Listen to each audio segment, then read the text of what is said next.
여러분, 우애라는 말은 언제 쓰는 단어인가요? 우애. 처음 듣습니까? 형제나 자매 간에 서로 돕고 배려하며 지내는 사랑 또는 정을 표현할 때 쓰는 말이 우애라는 표현입니다. 여러분들 가운데서도 형제나 자매 또 남매가 있는 분들이 있겠죠. 저도 2살 차이 나는 여동생이 하나 있는데 이 우애라는 말을 과연 나와 동생 사이에 적용할 수 있을까 생각해 보니까 어땠을까요? 우애는 무슨 그냥 안 싸우면 다행이죠. 어릴 적에는 정말 많이 싸운 것 같습니다. 지금이나 되니까 지금 나이 30 좀 넘게 되니까 얼굴 보는 일도 드물어지고 그나마 덜 싸우게 되죠. 우애까지는 아니더라도 그냥 잘 지내는 것 같습니다. 이러한 것처럼요, 여러분, 형제 자매 간의 우애를 나누는 일은 쉽지 않은 일인 것 같아요. 저만 그렇습니까? 형제 자매가 있으신 분들 잘 지내고 계세요? 근데 여러분, 오늘 본문을 보면 이 형제 자매 간의 우애가 어떠한 것인지 잘 보여주는 모습이 등장하고 있습니다. 그리고 그 우애를 넘어서 그리스도인들이라면 형제 자매 간에 어떠한 모습으로 살아가야 할지를 제시해주고 있어요. 본문을 보면서 오늘 우리는 어떻게 살아야 하는지 함께 알아보도록 하겠습니다. 자, 하나님은 이스라엘 백성들에게 약속의 땅 가나안을 주시겠다고 약속하셨고 여호수아와 이스라엘은 하나님의 도우심으로 가나안 땅을 상당수 점령했습니다. 그리고 아직 가나안 땅 전체를 점령한 것은 아니었지만 여호수아 21장, 오늘 본문 바로 전장이죠. 21장까지의 내용을 보면 이스라엘 각 지파에게 땅을 분배해주는 내용이 등장합니다. 그렇게 모든 지파, 12지파들에게 땅 분배가 끝난 이후에 오늘 본문이 이어지고 있는 거예요. 본문 1절의 말씀 보겠습니다. 그때 여호수아가 루벤 사람과 갓 사람과 므낫세 반지파를 불러서 이렇게 시작합니다. 땅 분배가 끝난 직후에 여호수아는요, 이스라엘의 지도자 여호수아는 루벤, 갓, 므낫세 반지파를 불렀다라고 합니다. 이 두 지파 반에 이름이 익숙합니다. 이 지파들의 공통점이 뭘까요, 여러분? 공통점은 요단 동편의 땅을 분배받았던 지파들이었다는 거예요. 여기서 여호수아가 이 지파들을 불렀다라고 하고 있는데 요단 동편에 있었던 그들을 불렀다는 게 아니라 함께 있었던 그들을 불렀다는 이야기예요. 무슨 말이냐면 루벤, 갓, 므낫세 반지파는요, 요단 동편의 땅을 이미 분배받았어요. 그러나 그들 모두는 요단 동편에 머물러 있지 않았고 땅을 관리할 최소의 인원들만 놔둔 상태에서 요단 서편에 정복 전쟁을 돕기 위해 있었던 거죠. 민수기 32장 20절로 23절을 보겠습니다. 모세가 그들에게 이르되 너희가 만일 이 일을 행하여 무장하고 여호와 앞에서 가서 싸우되 너희가 다 무장하고 여호와 앞에서 요단을 건너가서 여호와께서 그의 원수를 자기 앞에서 쫓아내시고 그 땅이 여호와 앞에 복종하게 하시기까지 싸우면 여호와 앞에서나 이스라엘 앞에서나 무죄하여 돌아오겠고 이 땅은 여호와 앞에서 너희의 소유가 되리라마는 너희가 만일 그같이 아니하면 여호와께 범죄함이니 너희 죄가 반드시 너희를 찾아낼 줄 알라. 요단 동편의 땅을 점령했을 때 두 지파반, 그러니까 므낫세 반지파, 루벤 갓 지파는 그 땅을 달라고 먼저 모세에게 요구했었습니다. 그 땅이 하나님이 약속하셨던 가나안 땅은 아니었지만 그 땅을 보고 탐이 났던 거예요. 이때 처음에 모세는요, 그들의 요구를 강력하게 반대했습니다. 그들이 또다시 과거의 일을 되풀이하는 것처럼 보여졌겠죠. 과거의 이스라엘은 가나안 땅의 사람들이 두려워서 가나안에 들어가지 않았던 적이 있었어요. 모세는 이때를 기억하면서 지금 이 두 지파반이 가나안 땅에 들어가지 않기 위해 요단 동편의 땅을 달라고 하는구나 라고 생각했었습니다. 그런데 그때 두 지파반이 모세에게 이렇게 이야기하는 거예요. 첫 번째는 결코 가나안 땅이 두려워서 동편의 땅을 요구하는 것이 아니다. 그리고 두 번째는 요단 서편의 정복이 끝날 때까지 함께 싸우겠다라는 거예요. 요단 서편에 정복 전쟁이 끝날 때까지 결코 요단 동편으로 돌아오지 않겠다라는 겁니다. 이에 모세가 그들 앞에서 경고하는 거예요. 너희가 말한 대로 하지 않으면 하나님 앞에 범죄하는 것이니 끝까지 그 맹세를 지켜라. 모세는 거의 반협박과도 같은 말로 그들에게 요단 동편의 땅을 내어주고 이 약속을 받아낸 거예요. 그 결과 지금까지 서편에서 요단 서편에서 정복 전쟁을 하는 내내 이 두 지파 반의 용사들은 여호수아와 함께 있었던 거죠. 여호수아는 함께 머물러 있었던 르우벤, 갓, 므낫세 반지파를 불러들였습니다. 그리고 그들에게 이야기했다는 거죠. 2절, 3절입니다. 그들에게 이르되 여호와의 종 모세가 너희에게 명령한 것을 너희가 다 지키며 또 내가 너희에게 명령한 모든 일에 너희가 내 말을 순종하여 오늘까지 날이 오래도록 너희가 너희 형제를 떠나지 아니하고 오직 너희의 하나님 여호와께서 명령하신 그 책임을 지키도다. 두 지파반은 모세에게 약속했었고 이제 정산할 때가 된 겁니다. 두 지파반이 서편에서 정복 전쟁을 함께 했던 시간은 7년에서 8년 정도로 추정할 수 있어요. 그 긴 시간 동안 그들은 약속을 성실히 수행했던 것으로 보여집니다.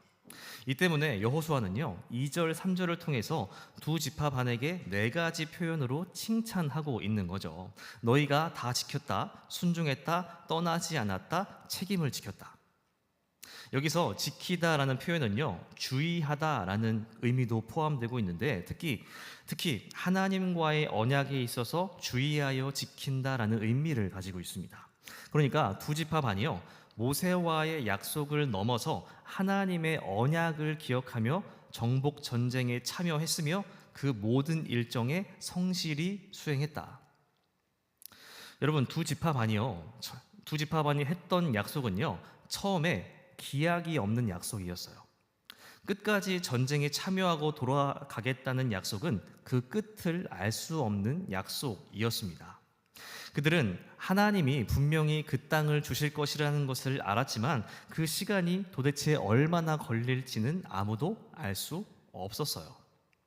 여러분 이러한 기약이 없는 약속을 이행하다 보면 시간이 지날수록 어떻게 될까요? 힘이 빠지죠. 어떻게 한 달, 1년은 좋은 마음으로 그 약속을 이행할지도 몰라요. 그런데 그 시간이 점점 더 길어집니다. 2년, 3년 그 끝을 알 수 없는 시간을 계속해서 보내다 보면 처음 했던 약속은 점점 흐려지기 마련이잖아요. 군대 간 남자친구를 기다리겠다는 여자친구의 마음이 점점 희미해져 가는 것처럼 물론 남자의 잘못으로 헤어지는 경우도 많습니다. 어쨌든 처음 했던 약속의 기간이 길어지면 길어질수록 그 마음은 식어져 간다는 거예요. 처음 했던 그 마음 그대로 쭉 가는 것이 어려운 일이죠. 결혼도 마찬가지 아닌가요? 처음엔 서로 모든 것을 다 내어줄 것처럼 사랑하겠다 약속하고 반지를 나누며 결혼을 하잖아요. 그런데 요즘에 얼마나 많은 사람들이 그 약속을 파기하는지 몰라요. 저는 아닙니다. 저는 너무나도 잘 살고 있어요. 요담으로. 여러분 이처럼 약속이라는 것은 그때그때 상황에 따라 때론 파기하기도 쉽고 시간이 지날수록 그 의미는 흐려지기만 합니다. 그런데 본문에 등장하는 르우벤, 갓, 므낫세 반지파는요 기약을 알 수 없었던 7, 8년이라는 긴 시간 동안 그 약속을 성실히 수행해왔다. 여러분 이들이라고 해서 중간중간에 그 약속을 파기하고 싶어 하지 않았겠어요? 모르긴 몰라도 한 해가 지나고 새해가 되면 새로운 일을 다짐하듯이 매 새해마다 약속을 파기하고 싶었을지도 몰라요. 우리가 처음에 그렇게 약속했는데요 이 정도 했으면 많이 도와드린 것 같습니다. 이제 돌아갈게요. 이런 말을 하고 싶어 하지 않았을까? 그러나 그들은요 하나님의 언약을 기억하면서 끝까지 그 약속을 성실히 수행하면서 책임을 다했다. 여러분 약속에 무게가 있다면 저마다 다 다를 겁니다. 친한 친구와 하는 약속은 좀 가벼울 수 있죠. 그런데 이 두 지파반이 했던 약속의 무게는요 엄청나게 무거웠던 것 같습니다. 왜 무거웠을까요, 여러분? 그 약속, 그 사이에 하나님이 계셨기 때문에 그렇죠. 그들이 처음에 약속할 당시에 모세는요, 여호와 하나님 앞에를 강조했습니다. 너희가 하는 모든 약속은 하나님 앞에서 하는 약속이며 순종하지 않으면 여호와 앞에서 범죄하는 것이라고 분명히 못 박아 두었어요. 결국 두 지파반이 했던 약속은요, 하나님과의 약속이었다는 거예요. 그만큼 그 무게가 무거웠기에 끝까지 성실하게 수행할 수 있었지 않았을까. 여러분, 오늘 우리 그리스도인들이 하는 약속들도 이러해야 하지 않을까요? 여러분, 오늘 우리가 하는 모든 약속에는요, 그리스도인이라는 꼬리표가 붙어 있습니다. 그러니까 우리의 약속은 세상 사람들과는 또 다른 무게를 지니고 있다는 거죠. 그 이유는 우리가 섬기는 하나님의 약속은 결코 변하지 않고 신실하시기 때문입니다. 우리가 그러한 하나님을 따르고 있다면 약속을 대하는 우리의 모습도 좀 달라야 하지 않을까요? 우리에게 있어서 약속을 성실하게 지킨다는 것은요, 단순한 의무이거나 쉽게 여길 만한 것을 넘어서 어쩌면 우리가 가진 신앙과 신뢰의 표현일지도 모릅니다. 이처럼 우리가 그리스도인임을 기억하시면서 우리에게 주어진 약속들을 쉬이 여기기보다 그 무게가 분명히 있음을 기억할 수 있기를 바랍니다. 다시 본문을 보면 여호수아는 끝까지 약속을 성실하게 지킨 두 지파반을 칭찬하고 있습니다. 어쩌면 여러분, 이 두 지파반이요, 당연한 일을 행한 것일지도 몰라요. 자기들이 원했던 요단 동편의 땅을 분배받기 위해 자기들이 약속한 일을 행했기 때문에 칭찬받고 격려받을 일이 아니라는 거죠. 그런데 여호수아는 그들이 지금까지 너무나도 잘 해주었다고 그들을 격려하며 칭찬해주고 있습니다. 여러분, 당연한 것이 많아지면 감사와 격려와 칭찬은 사라지기 마련입니다. 여러분, 분명히 오늘 예배를 위해 준비했던 손길들이 있을 거예요. 찬양팀이 그럴 수 있고, 방송팀, 오늘은 서지 않았지만 워십팀, 우리가 성찬할 때는 성찬팀이 시간을 들이고 그 일들을 감당해주고 섬기면서 하나님께 드리는 예배를 함께 만들어 가고 있습니다. 그런데 여러분, 각 팀을 섬기는 팀원들과 임원들이 자기의 시간을 드리고 섬기는 것이 당연한 일인가요? 당연한 일이에요. 그들의 시간도 여러분들의 시간과 같이 엄청나게 귀합니다. 그 귀한 시간을 들여서 하나님과 여러분들에게 헌신하고 있는 거잖아요. 그런데 우리가 그러한 섬김의 모습을 보여주고 있는 그들에게 언제 격려와 칭찬을 해주었는가? 혹여나 너무나도 당연하게만 여기고 있었던 것은 아닌가 싶습니다. 여러분, 본문의 두 지파반이 약속을 끝까지 이행했던 이유를 찾자면 결국 자신들이 바라는 바가 있었기 때문이었어요. 요단 동편의 땅을 분배받기 위해서 약속을 이행했고 그 일이 그들에게는 당연한 일이었죠. 그러나 그들이 당연한 일을 했음에도 불구하고 여호수아는 격려와 칭찬을 아끼지 않았다는 거예요. 하물며 자신 스스로를 위해 당연한 일을 행한 자에게도 격려와 칭찬을 엄청나게 해주건만 우리는 우리와 하나님을 위해 시간을 드리고 헌신하는 공동체원들을 위해서 더 많은 칭찬과 격려를 해주어야 하지 않을까요? 고생 많았다라는 말도 해주면 얼마나 좋을지 몰라요. 그것이 공동체에게 힘이 되지 않을까 싶습니다. 계속해서 4절 5절입니다. 먼저 나오네요. 이제는 너희의 하나님 여호와께서 이미 말씀하신 대로 너희 형제에게 안식을 주셨으니 그런즉 이제 너희는 여호와의 종 모세가 요단 저쪽에서 너희에게 준 소유지로 가서 너희의 장막으로 돌아가되 오직 여호와의 종 모세가 너희에게 명령한 명령과 율법을 반드시 행하여 너희의 하나님 여호와를 사랑하고 그의 모든 길로 행하며 그의 계명을 지켜 그에게 친근히 하고 너희의 마음을 다하며 성품을 다하여 그를 섬길지니라 하고. 두 지파 반에게 격려와 칭찬을 아끼지 않았던 여호수아는 이제 그들에게 요단 동쪽으로의 귀환을 명령합니다. 그러면서 몇 가지를 당부하고 있어요. 먼저 너희에게 안식을 주신 것은 여호와 하나님이라는 것을 다시 상기시켜 줍니다. 여기서 안식을 주셨다라는 것은요, 하나님이 이스라엘 백성들에게 가나안 땅을 주시겠다고 약속하신 것이 성취되었다는 것을 의미합니다. 그러니까 이스라엘 백성들이 정복 전쟁을 통해서 유단 동편과 서편을 정복하게 되었지만 그것이 이스라엘의 힘으로 정복한 것이 아니라 하나님께서 원수를 무너뜨리시고 그들을 우리에게 넘겨주셨다는 것을 의미하는 거예요. 즉 본문의 상황 속에서 이스라엘이 누리고 있는 안식은 누구로부터 왔다? 하나님으로부터 왔다라는 것을 상기시켜 주고 있는 거죠. 그리고 5절을 보면요, 당부의 내용이 등장하고 있습니다. 율법을 반드시 행하고 여호와를 사랑하고 계명을 지켜 친근히 하고 성품을 다해 그를 섬기라. 율법을 행하고 여호와를 사랑하는 것은 좀 이해가 됩니다. 그런데 계명을 친근히 하고 성품을 다해 섬기라는 말은 잘 와닿지 않죠. 이 말들을 풀어보면 먼저 계명을 지켜 친근히 하다에서 친근이라는 단어는요, 집착하다, 달라붙다, 붙들다라는 말로 해석할 수 있는데 구체적으로는 서로 꼭 달라붙어 있는 두 물체의 상태를 표현하는 말이라고 합니다. 그 원앙 모형을 보면은 꼭 두 마리씩 붙여 놓잖아요. 그런 모양을 친근하다라고 표현할 수 있는 거죠. 결국 계명을 지켜서 친근히 하라는 말은 계명을 지키는 것을 잊지 말고 밀착하고 붙들고 살라라는 의미라고 할 수 있겠습니다.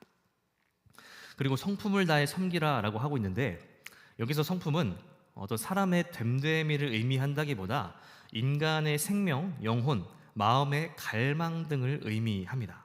그러니까 사람이 할 수 있는 대로 생명, 영혼, 마음의 갈망을 다해서 하나님을 향하고 하나님만을 잘 섬기라라는 말이에요. 이것은 우리가 잘 알고 있는 쉐마와 같은 의미라고 할 수 있겠습니다. 신명기 6장 4절 5절의 말씀 보겠습니다. 이스라엘아 들으라, 우리 하나님 여호와는 오직 유일한 여호와시니 너는 마음을 다하고 뜻을 다하고 힘을 다하여 너의 하나님 여호와를 사랑하라. 쉐마는 이스라엘 백성들이 가나안 땅에 들어가기에 앞서 모세를 통하여 이스라엘 백성들에게 주어진 계명이었습니다. 이 계명은 이스라엘에게 가장 중요하고 첫째가 되는 계명이었어요. 여호수아는 이제 동편으로 떠나게 되는 두 지파 반에게 너희가 그 땅에 가서도 이 쉐마의 말씀을 잊지 않고 기억하며 살아가야 한다는 것을 권면하고 있는 겁니다. 그리고 이어서 보시면 여호수아는 두 지파 반을 요단 동편으로 보내면서 그들을 축복해 주죠. 7절 하반절부터 8절입니다. 여호수아가 그들의 장막으로 돌려보낼 때에 그들에게 축복하고 말하여 이르되 너희는 많은 재산과 심이 많은 가축과 은과 금과 구리와 쇠와 심이 많은 의복을 가지고 너희의 장막으로 돌아가서 너희의 원수들에게서 탈취한 것을 너희의 형제와 나눌지니라 하매. 말씀을 좀 준비하고 묵상하다 보니까요, 여호수아가 지금 떠나는 사람들에게 참 말이 너무 많다라는 생각이 들었습니다. 이제 임무를 끝내고 집으로 돌아가려고 하는데 한 100살 정도 되는 한 노인분께서 계속해서 말을 하고 있는 상황인 거죠. 어찌 보면 그만큼이나 여호수아가 백성들을 사랑하고 아꼈으며 하나님 앞에서의 삶을 살아갔으면 하는 바람이 컸는지도 모르죠. 어쨌든 여호수아는 떠나가는 그들에게 축복을 아끼지 않습니다. 그리고 그들에게 마지막으로 한 가지 더 당부하고 있어요. 무엇을 당부하고 있나요? 너희가 얻은 것을 뭐하라? 나누어 주라. 두 지파반은 요단 서쪽의 정복 전쟁을 도우러 온 것이긴 했지만 그들에게도 똑같이 전리품이 주어진 것으로 보여집니다. 이 가나안 땅이 젖과 꿀이 흐르는 땅답게 전리품이 넘쳐났던 거죠. 여기 보니까 동편으로 떠나는 두 지파반에게 주어진 전리품도 상당했습니다.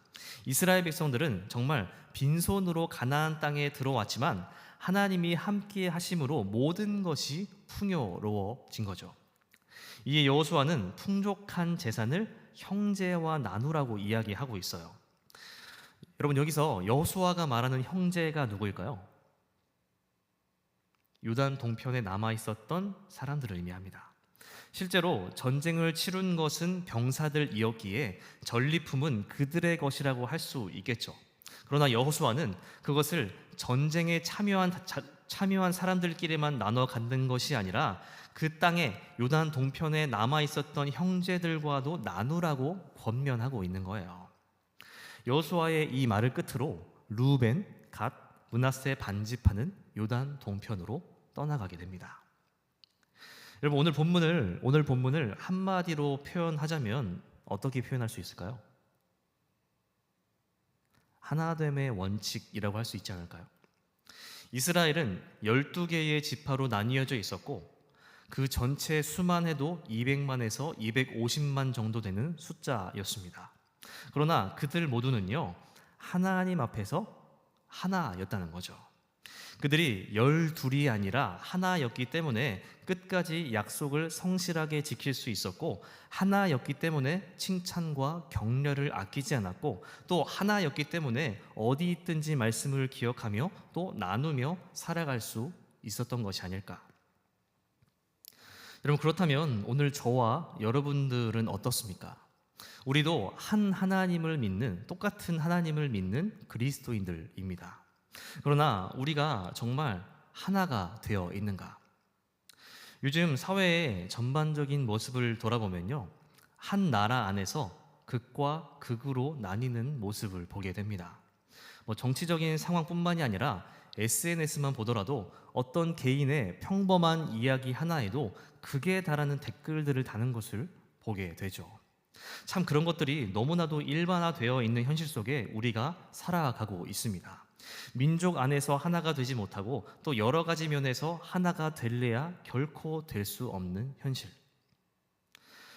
한국에서 오래 살았던 한 외국인이 한국 사람의 특징에 대해서 이야기한 것을 들은 적이 있습니다. 그 사람이 뭐라고 하냐면, 한국 사람만큼 한국 사람을 싫어하는 사람이 없다라는 거예요. 그 말을 듣고 굉장히 공감이 되었습니다. 어려서부터 늘 경쟁하며 다른 사람보다 우위를 점령해야 한다는 현실 속에서 우리나라 사람들은 늘 다른 사람들을 비난하고 비판하며 깎아내리려고만 한다.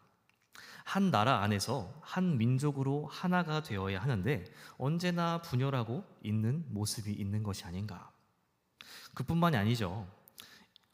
하나가 되지 못하는 그런 현상은 오늘날 우리 교회 속에도 너무나도 많이 등장합니다. 멀리 갈 것 없이 우리 청년부만 놓고 보아도 30명 남짓한 사람이 있는데 이 안에도 얼마나 많은 갈등과 시기와 분냄이 있는지 아닌가요, 여러분? 아니면 잘하고 있습니다. 서로의 그러한 안타까운 현실 속에서 살아가는 오늘 본문이 우리에게 이야기해 주고 있습니다.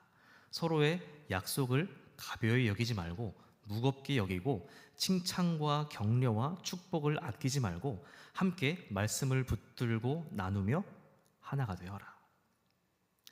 여러분, 오늘 우리 청년부가 이러한 청년부 되기를 바랍니다. 여러분, 이번 주에 하나님 사랑, 이웃 사랑이라는 주제로 청년부 수련회가 진행이 됩니다. 정말 이 주제는요, 어쩌면 우리가 교회를 처음 다닐 때부터 귀에 박히도록 들었던 말일지도 모르겠어요. 너무나도 익숙하고 평범한 말이죠. 그러나 우리가 신앙생활함에 있어서 가장 어려운 것이 이것이 아닌가 하는 생각이 듭니다. 저와 여러분들이 이번 수련회를 통해서 정말 우리가 하나님을 온전히 더욱 사랑하고 또 이웃을 사랑하면서 더 나아가 우리 공동체 안에서 하나가 될 수 있는 계기가 될 수 있기를 바랍니다. 이 일을 위해서 최선을 다해 준비하고 또 기도하고 있습니다. 여러분들을 그 자리에 초대합니다. 함께 시간을 보내고 먹고 또 나누면서 예배드리면서 하나님 안에서 하나가 되어가는 공동체로 세워지는 저와 여러분들 될 수 있기를 바랍니다. 함께 기도하겠습니다.